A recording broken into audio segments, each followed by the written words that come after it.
Assalamualaikum warahmatullahi wabarakatuh, sahabat-sahabatku sekalian. Hari ini kita akan bicara tentang 5 poin multi-purpose kadaster. Ya, jadi kita akan bahas mengenai 5 poin multi-purpose kadaster. Mengapa hanya 5 poin? Karena itu memberi kesempatan pada kita untuk dalam waktu singkat bicara tentang multi-purpose kadaster. Apa yang akan kita bahas dalam 5 poin tersebut? Pertama, kita akan bahas karya dari Jens Riken dan Marcus Seifert.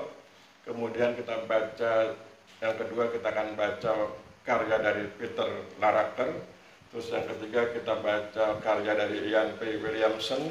Kemudian yang keempat kita akan bicara tentang multi-purpose kadaster dalam konteks Indonesia. Kemudian yang kelima kita akan bicara tentang manfaat PTBT sebagai bagian dari multi-purpose kadaster. PTBT itu peta tematik bidang tanah. Kita mulai, kita bicara tentang karya dari Jens Riken dan Marcus Seifert yang berjudul Challenge for the Multi-Purpose Kadaster. Saya ulangi, karya dari Jens Riken dan Marcus Seifert yang judulnya adalah Challenge for the Multi-Purpose Kadaster tahun 2012. Atau kalau kemudian diterjemahkan secara bebas dalam bahasa Indonesia adalah tantangan bagi multi-purpose kadaster. Multi-purpose kadaster itu sering diterjemahkan sebagai kadaster multiguna. Kalau ditanya apa itu kadaster, kadaster itu berkaitan dengan pengukuran dan pemetaan bidang tanah dengan memenuhi ketentuan secara geodetik dan atau secara teknis dan ketentuan hukum yang berlaku di Indonesia. Jadi perpaduan antara hukum dan teknis itulah kadaster. Ya.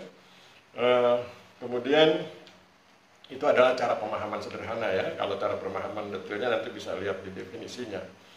Kemudian mari kita bahas apa yang disampaikan oleh Jens Riken dan Marcus Seifert dalam Challenge for the Multi-Purpose Kadaster tahun 2012. Beliau berdua, Jens Riken dan Marcus Seifert, bicara tentang sejarah kadaster multiguna. Menurut beliau, kadaster bermula pada tahun 1800-an yang bentuknya berupa taxation kadaster atau kadaster pajak. Kadang-kadang orang juga sering menyebutnya sebagai kadaster fiskal atau fiskal kadaster. Kadaster kemudian berkembang menjadi properti kadaster pada tahun 1900-an. Atau orang sering menyebutnya sebagai kadaster kepemilikan. Jadi kepemilikan bidang tanah itu mulai proses dikelola dengan baik di level dunia pada tahun 1900-an. Kemudian berikutnya Jens Riken dan Marcus Seifert menjelaskan seiring dengan perkembangan masyarakat, maka kadaster berkembang menjadi multi-purpose kadaster atau kadaster multiguna. Mengapa disebut seiring dengan perkembangan masyarakat? Karena kan pada akhirnya masyarakat butuh misalnya perencanaan, masyarakat butuh bagaimana menilai bidang tanah, masyarakat butuh bagaimana misalnya mengembangkan wilayah, masyarakat butuh misalnya dengan hal-hal yang berkaitan dengan nuansa sosial, nuansa hukum dan lain sebagainya. Sehingga kemudian diciptakanlah apa yang disebut dengan multi-purpose kadaster. Itu penjelasan dari Jens Riken dan Marcus Seifert dalam karyanya Challenge for the Multi-Purpose Kadaster. Kemudian yang kedua, kita perlu melihat karya dari Peter Laraker berjudul The Multi-Purpose Kadaster, A Network Approach tahun 2011. Saya ulangi, judulnya adalah The Multi-Purpose Kadaster, A Network Approach. Jadi kalau diterjemahkan secara bebas, multi-purpose kadaster, pendekatan kerangka kerja, kira-kira begitu ya. Jadi kalau ditulis kadaster, kalau lebih di Indonesia kan lagi kadaster multiguna _2 pendekatan kerangka kerja, A Network Approach tahun 2011. Dalam karyanya ini Peter Laraker menjelaskan bahwa multipurpose kadaster adalah pendaftaran atau pencatatan banyak atribut pada bidang-bidang tanah. Banyak atribut itu artinya berkaitan dengan hal-hal yang bersifat tematik. Misalnya nanti ada yang penggunaan tanah, ada yang bisa land values, bisa land development, bisa land registration, apalagi banyak ya, itu sesuai kebutuhan. Makanya kemudian disebut pencatatan banyak atribut. Jadi saya ulangi, Peter Laraker dalam karyanya The Multipurpose Cadastre Network Approach tahun 2011 menjelaskan bahwa multipurpose cadastre adalah pendaftaran atau pencatatan banyak atribut pada bidang-bidang tanah. Kemudian yang ketiga, kita perlu memperhatikan Ian P. Williamson dalam karyanya berjudul The Evolution of Modern Cadastre tahun 2002. Ya, dalam karyanya ini, Ian P. Williamson menjelaskan telah terjadi perubahan makna tanah bagi masyarakat. Dan perubahan makna tanah inilah nantinya yang juga mempengaruhi lahirnya atau munculnya berbagai macam atau berbagai tipe kadaster. Ian P. Williamson menjelaskan sebelum tahun 1700-an tanah dimaknai sebagai sumber kemakmuran. Ya, tahun 1700-an tanah dimaknai sebagai sumber kemakmuran. Maka pada saat itu muncullah fiskal kadaster. Ya. Menurut Ian P. Williamson muncul fiskal kadaster karena tanah dimaknai sebagai sumber kemakmuran. Yang tadi kalau kita lihat karyanya James Ricken dan Marcus Sivet, pada tahun-tahun itu muncul apa yang disebut sebagai taxation kadaster, kadaster pajak. Kalau ini kan kadaster keuangan, ya. Tahun 1700 tahun 1800. Kemudian yang berikut tahun 1700-an sampai Perang Dunia Kedua, Ian P. Williamson menjelaskan tanah dipandang sebagai komoditas yang mengantarkan pada kemakmuran. Ya, saya ulangi, Ian P. Williamson menjelaskan bahwa pada tahun 1700-an sampai dengan Perang Dunia Kedua itu tahun 1939 sampai tahun 1945, tanah dipandang sebagai komoditas yang mengantarkan pada kemakmuran. Jadi maknanya berubah dari sebelumnya hanya dimaknai sebagai sumber kemakmuran, sekarang dimaknai sebagai komoditas yang mengantarkan pada kemakmuran. Apa bedanya? Bedanya adalah kalau sudah disebut komoditas berarti bisa diperjualbelikan. Ya, kalau di awal kan belum terlalu diperhatikan aspek jual belinya. Kalau di tahun 1700-an mulai nampak aspek jual belinya. Tanah dipandang sebagai komoditas yang mengantarkan pada kemakmuran. Kemudian Ian P. Williamson menjelaskan pasca Perang Dunia Kedua sampai dengan tahun 1980-an tanah dipandang sebagai sumber daya langka, scarce resource. Nah, Anda sahabat-sahabat sekalian perhatikan, tahun 1700-an tanah dimaknai sebagai sumber kemakmuran, tahun 1700 sampai dengan Perang Dunia Kedua tanah dimaknai sebagai komoditas, ya, yang mengantarkan pada kemakmuran. Kata komoditasnya berarti bisa diperjualbelikan. Maka kemudian pasca Perang Dunia Kedua makna tanah menjadi lebih berat lagi, berat dalam pengertian memperlihatkan bagaimana bobot tingkat kebutuhan orang semakin meningkat terhadap tanah.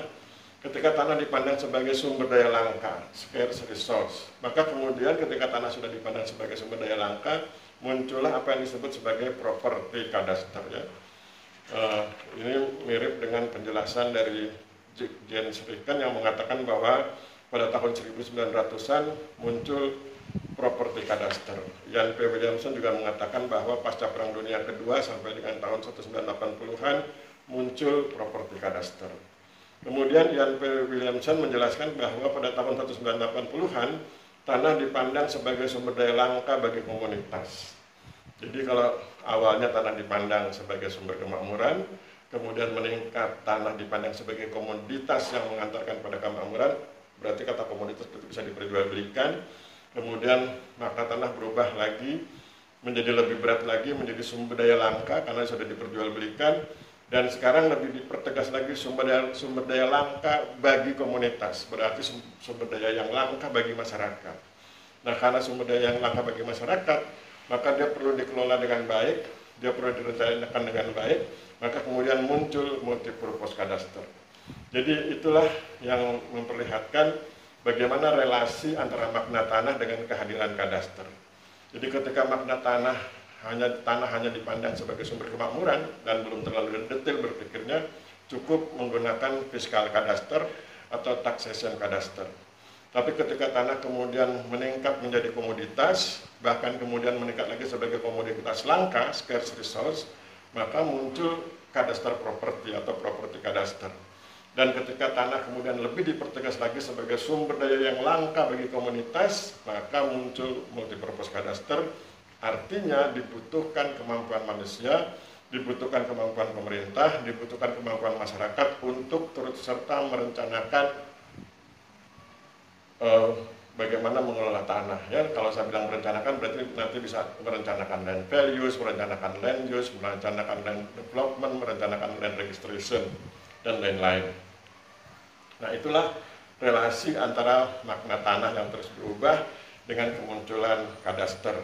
Kemudian pada poin 4 kita akan bicara tentang multipurpose kadaster dalam konteks Indonesia. Dalam konteks Indonesia sudah nampak embrionya ketika kadaster atau peta pendaftaran atau pendaftaran tanah digunakan sebagai basis kegiatan perencanaan. Kalau kita ingin melihat lebih mikro lagi, misalnya sahabat-sahabat sekalian bisa datang ke Gerobogan, bisa melihat apa yang disebut dengan PTBT, peta tematik bidang tanah. Jadi peta tematik bidang tanah itu adalah peta partisipatif yang kemudian bisa digunakan sebagai dasar dalam pembuatan peta tematik. Artinya ketika sudah masuk ke wilayah peta tematik, berarti sudah masuk konsep multipurpose.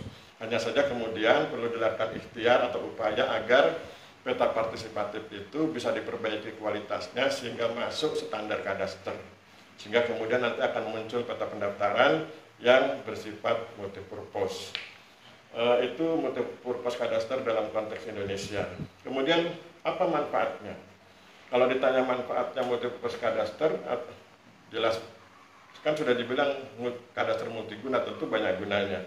Tetapi kalau kemudian dilihat sisi lebih mikronya, misalnya kita melihat manfaat PTBT saja, manfaat peta tematik bidang tanah dengan catatan peta tematik bidang tanahnya sudah memenuhi kaidah kadastral, maka dia akan berguna misalnya satu sebagai dasar SBDM. SBDM itu Spatial Based Decision Making, sebagai dasar pengambilan keputusan berbasis spasial.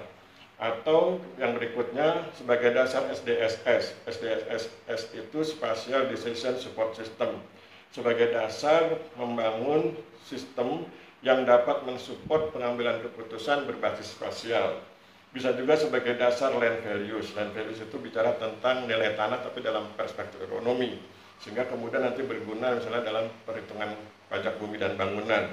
Sebagai dasar land use itu nanti berguna ketika akan merencanakan penataan ruang dan tanah.